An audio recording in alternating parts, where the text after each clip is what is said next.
किसी को इस्लाम में लाना इस्लाम में बड़ा पुण्य माना जाता है।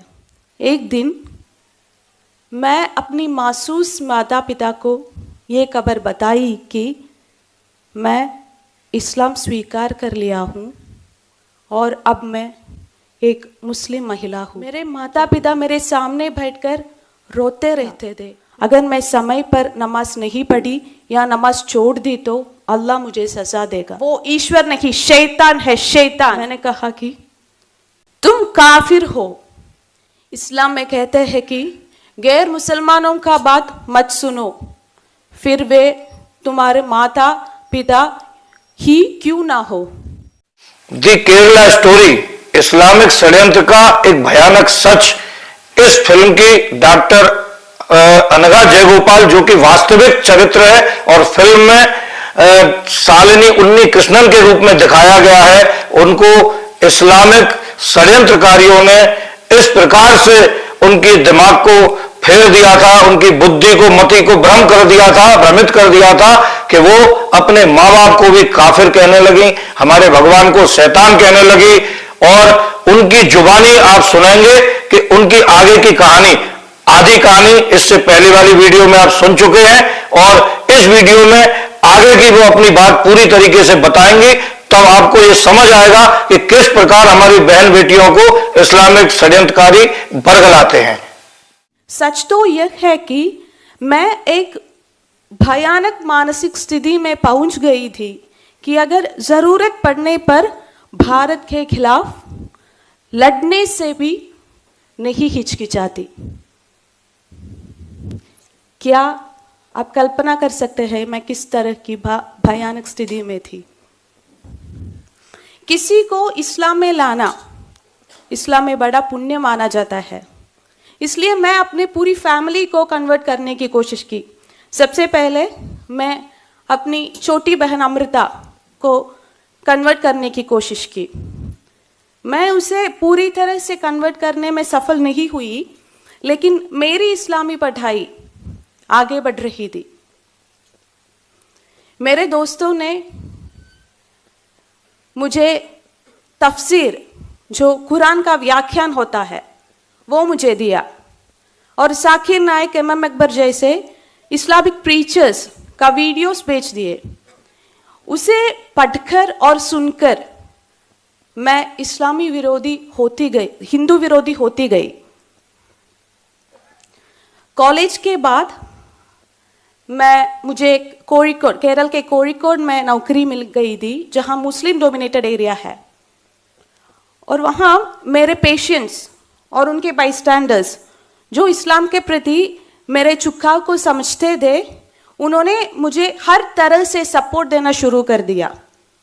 उन्होंने ये भी कहा कि मेरा इस्लामिक लीगल कन्वर्शन के लिए वे हर तरह से मदद करेंगे। मैं उनके इस उत्साह से एक्चुअली हैरान थी। इस्लाम सिखाने के 6 साल बाद 2020 में मैं कन्वर्शन करके अपना नाम बदलकर आयमा अमीरा बनके पूरी तरह से मुसलमान बनने का फैसला किया।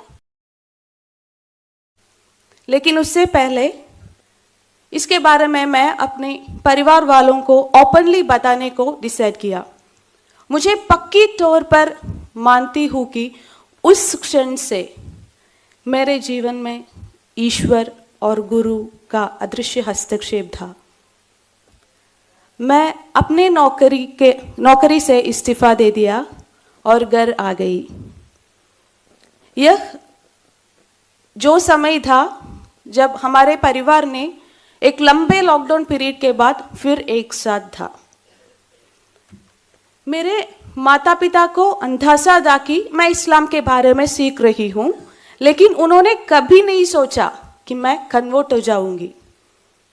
एक दिन मैं अपनी मासूस माता पिता को ये खबर बताई कि मैं इस्लाम स्वीकार कर लिया हूँ और अब मैं एक मुस्लिम महिला हूँ। क्या आप जानते हो इसके बाद क्या हुआ? वे ऐसे घटे थे जैसे उनके सिर पर वार किया गया है। वे जो अपने दिल और दिमाग पर श्री कृष्ण भगवान को रिखते हैं, मेरे बात को सहन नहीं कर सके। खुशी के दिन दुख में बदल गई। मेरे माता पिता मेरे सामने बैठकर रोते रहते थे। उन्होंने गाना बंद कर दिया। वे हर समय केवल रोते रहते थे, लेकिन वे मेरे फैसले से मुझे निकाल नहीं कर सके, क्योंकि मेरे क्वेश्चंस का जवाब उनके पास नहीं थे, इसलिए वे हेल्पलेस थे।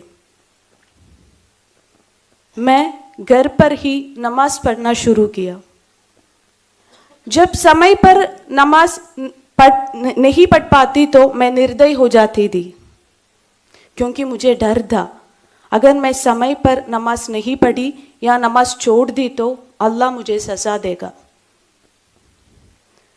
तब तक मैं चोरी छुपी नमाज पढ़ती थी, लेकिन एक दिन मैं खुलेआम नमाज पढ़ने को डिसाइड किया।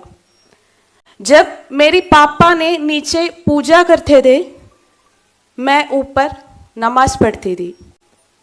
एक दिन मेरी माँ ने यह देख लिया, वह टूट गई। उन्होंने पूजा कमरे जाकर नारायणा नारायणा चिल्लाकर रोने लगी। यह सुनकर मैं नीचे आ गई। पूजा कमरे में विग्रहों को देखकर मैं बहुत चिढ़ हुई। मैं मां से कहा, तुम किस नारायण को प्रार्थना कर रही है? तुम्हें बचाने के लिए कोई नहीं आएगा, क्योंकि ऐसा एक ईश्वर ही नहीं है। वो ईश्वर नहीं, शैतान है, शैतान।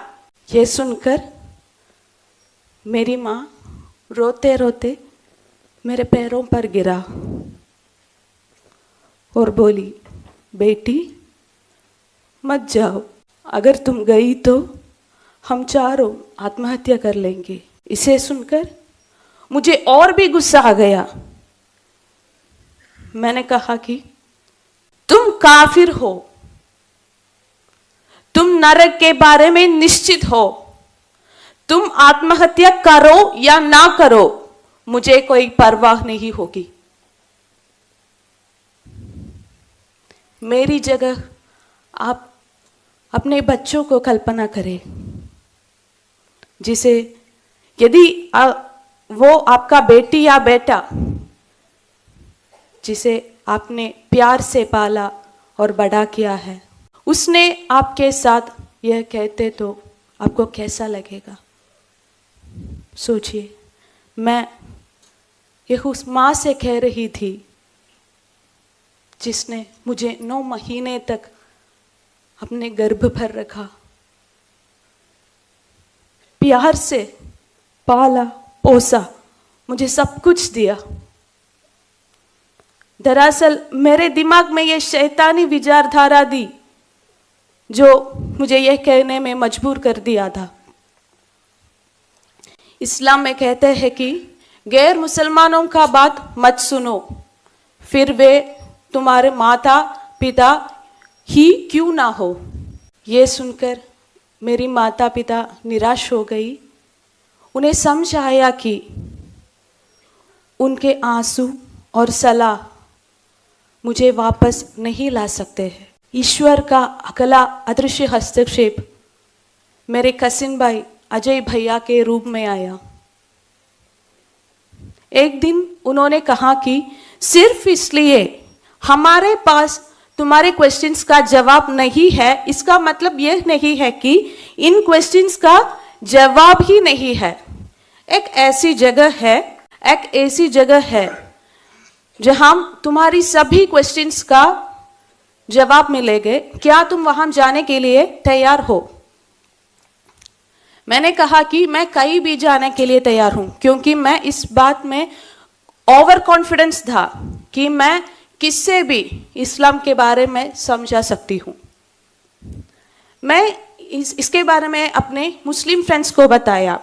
उन्होंने मुझे सख्त निर्देश दिया कि मुझे कहीं नहीं जाना चाहिए, लेकिन मुझे ऐसा लगा कि जैसे कोई मुझे अंदर से बुला रहे है। वहाँ जाओ, वहाँ जाओ। आज मुझे एहसास है कि यह कोई और नहीं था बल्कि मेरे गुरुनाथ का आवाज था।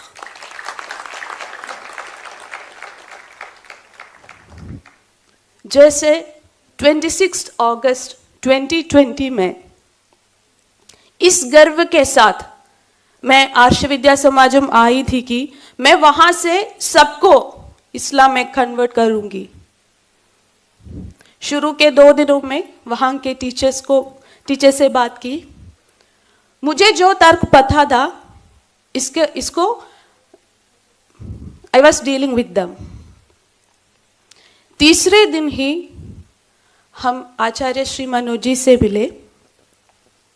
आचार्य जी के साथ डिबेट हुआ। आचार्य जी ने उसी कुरान और हदीस के आधार पर बात करती थी जिसे मैं दैविक वचन मानती थी।